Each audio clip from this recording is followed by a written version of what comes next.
We'll start with Rock Hill at Nation Ford. Nation Ford, completely different team the last 2 weeks. They averaged 64 yards rushing per game in the first four, in which they were 1-3.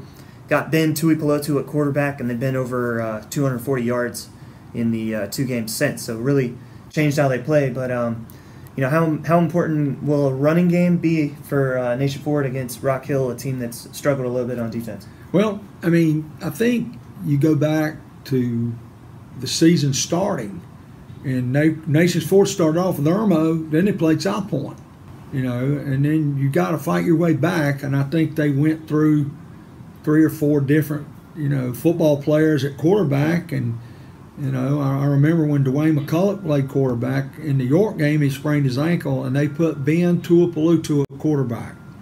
Now you got a 6'4", 200-pound quarterback that looks like a defensive end, plays like a linebacker. I mean, it's going to BYU. I remember the zone read play. He ran on the goal line. Man. Anyway, I would think that Rock Hill would absolutely be teetotally on fire. We had the opportunity to watch that game last year, and Nations Ford scored 70 points. Yeah. Man.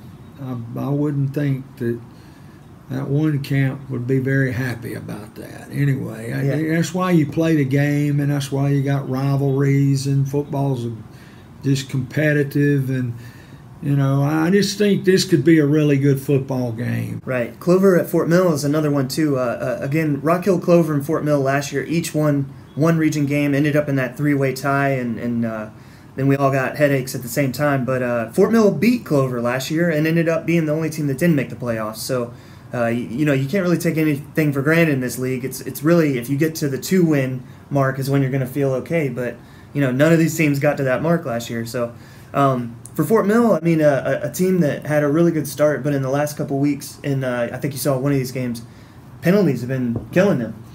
They had 10 penalties in the game against York, and I think I read where they had 9 last week against Northwestern. But this Fort Mill football team is for real.